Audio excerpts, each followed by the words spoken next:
ಫ್ಲಿಪ್ಕಾರ್ಟ್ಗೆ ಸ್ವಾಗತ. ನನ್ನ ಹೆಸರು ಮಾತಾಡ್ತಿದ್ದಾರೆ ಮ್ಯೂಟ್ ಮಾಡ್ಕೊಂಡು. ಹಲೋ ಹಾಯ್ ನಮಸ್ಕಾರ, ನಾನು ಉಮೇಶ್ ಪಂಡಕಟ್ಟೆ. ಫ್ಲಿಪ್ಕಾರ್ಟ್ ಕಸ್ಟಮರ್ ಕೇರ್ಗೆ ಯಾವ ರೀತಿ ಕಾಲ್ ಮಾಡೋದು ಅಂತ ಇವಾಗ ತಿಳಿಸ್ಕೊಡ್ತೀನಿ. ನೀವೇನಾದರೂ ಆ ಪ್ರಾಡಕ್ಟ್ಸ್ಗಳನ್ನ ಆರ್ಡರ್ ಮಾಡಿಬಿಟ್ಟು ಒಂದು ರಿಟರ್ನ್ ಹಾಕಬೇಕಿತ್ತು, ಇಲ್ಲ ರಿಫಂಡ್ ಹೆಂಗಿದೆ ಅಂತ ತಿಳ್ಕೊಬೇಕಿತ್ತು ಅಂತಂದರೆ, ಇಲ್ಲ ಏನಾದರೂ ಎನ್ಕ್ವೈರೀಸ್ ಮಾಡಬೇಕಾಯ್ತು ಅಂತಂದರೆ, ಅಂದರೆ ಫ್ಲಿಪ್ಕಾರ್ಟ್ ಅಪ್ಲಿಕೇಶನ್ಗೆ ಏನಾದರೂ ಪ್ರಾಬ್ಲಮ್ ಆಗಿತ್ತು ಅಂತಂದರೆ ನೀವು ಕಸ್ಟಮರ್ ಕೇರ್ ಕಾಲ್ ಮಾಡಿಬಿಟ್ಟು ನೀವು ತಿಳ್ಕೊಬೋದು. ಸಾಲ್ವ್ ಮಾಡ್ಕೋಬೋದು. ಅದನ್ನು ಯಾವ ರೀತಿ ಕಸ್ಟಮರ್ ಕೇರ್ಗೆ ಕಾಲ್ನ ಮಾಡೋದು ಅಂತ ಈ ವಿಡಿಯೋದಲ್ಲಿ ತಿಳಿಸ್ಕೊಡ್ತೀನಿ ನಿಮಗೆ. ಒಂದೆರಡು ಸ್ಟೆಪ್ ಅದು ಫಾಲೋ ಮಾಡಿದ್ರೆ ಅಂತ ನೀವು ಸಿಂಪಲಾಗಿ ಕಸ್ಟಮರ್ ಕೇರ್ಗೆ ಕಾಲ್ ಮಾಡ್ಕೋಬೋದು.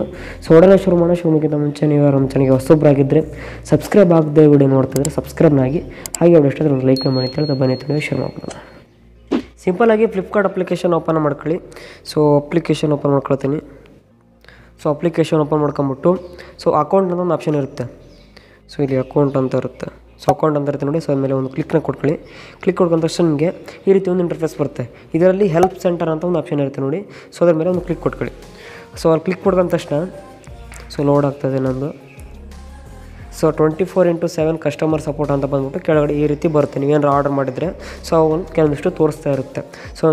ಸ್ಕ್ರಾಲ್ ಡೌನ್ ಮಾಡ್ಕೊಂಬಿಟ್ಟು ಕೆಳಗೆ ಬಂದರೆ ಕೆಳಗಡೆ ಒಂದಿಷ್ಟು ಇಶ್ಯೂಸ್ ಇರುತ್ತೆ.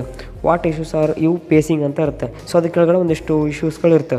ಅದರಲ್ಲಿ I want help with other issues ಅಂತ ಇದೆ ನೋಡಿ. 1, 2, 3ನೇದು ಇಶ್ಯೂ ಇದೆಯಲ್ಲ. ಅದ್ರ ಮೇಲೆ ಕ್ಲಿಕ್ ಕೊಟ್ಕೊಳ್ಳಿ.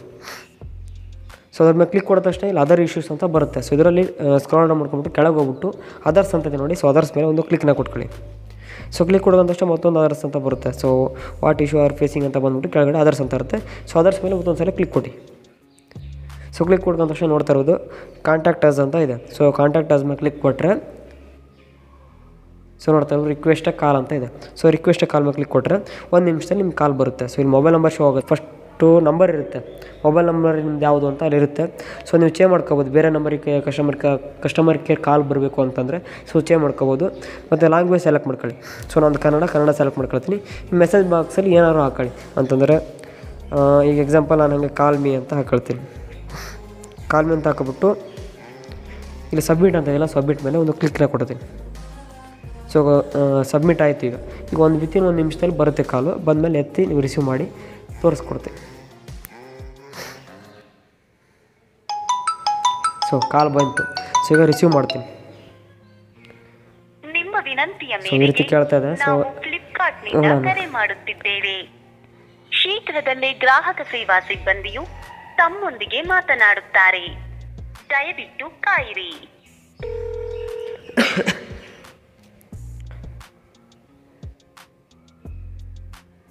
ನಮಸ್ಕಾರ, ಫ್ಲಿಪ್ಕಾರ್ಟ್ಗೆ ಸ್ವಾಗತ. ನನ್ನ ಹೆಸರು ಮಾತಾಡ್ತಿದ್ದಾರೆ ಮ್ಯೂಟ್ ಮಾಡ್ಕೊಂಡು. ಹಲೋ ಹೇಳಿ. ಹಲೋ, ವಿಡಿಯೋ ಮಾಡ್ತಾ ಇದ್ದೆ ಯಾವ ರೀತಿ ಕಸ್ಟಮರ್ ಕೇರ್ಗೆ ಕಾಲ್ ಮಾಡೋದು ಅಂತ, ಅದಕ್ಕೆ ಕಾಲ್ ಮಾಡಿದೆ. ಅದಕ್ಕೋಸ್ಕರ. ಈ ಬಡತವಿಂದ ದೇಶ ಉದ್ಧಾರ ಆಯ್ತದ. Okay fine sir. ಬೇರೆ ಇನ್ಫಾರ್ಮೇಷನ್ ಬೇಕಿತ್ತು? ಇಲ್ಲ, ಅದೇ ಇದನ್ನು ತಿಳಿಸ್ಕೊಡೋಣ ಅಂತ ಮಾಡಿದೆ. ಅದಕ್ಕೋಸ್ಕರ ಮಾಡಿದೆ ಅಷ್ಟೇ. Thank you sir. ಹಾಂ ಸರಿ.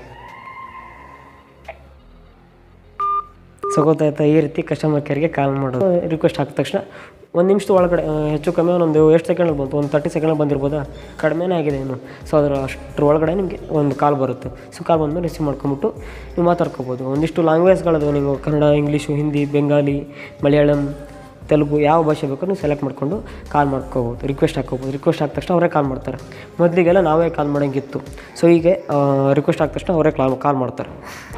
ಗೊತ್ತಾಯ್ತು ಅಂದ್ಕೊಳ್ತೀನಿ ಯಾವ ರೀತಿ ಕಸ್ಟಮರ್ ಕೇರ್ಗೆ, ಫ್ಲಿಪ್ಕಾರ್ಟ್ ಕಸ್ಟಮರ್ ಕೇರ್ಗೆ ಕಾಲ್ನ ಮಾಡೋದು ಅಂತ ಈ ವಿಡಿಯೋದಲ್ಲಿ ತಿಳಿಸ್ಕೊಟ್ಟಿದ್ದೀನಿ. ವಿಡಿಯೋ ಹೆಲ್ಪ್ ಆದ್ರೆ ವಿಡಿಯೋ ಒಂದು ಲೈಕ್ ಮಾಡಿ. ಆಗಿರಲ್ಲ ಸಬ್ಸ್ಕ್ರೈಬ್ ಆಗಿ ಅಂತ ಹೇಳ್ತೀವಿ. ಮುಗಿಸ್ತದೆ. ನಿಮ್ಮ ಮತ್ತೆ ಸಿಗೋಣ. ಎಲ್ರಿಗೂ ನಮಸ್ಕಾರ.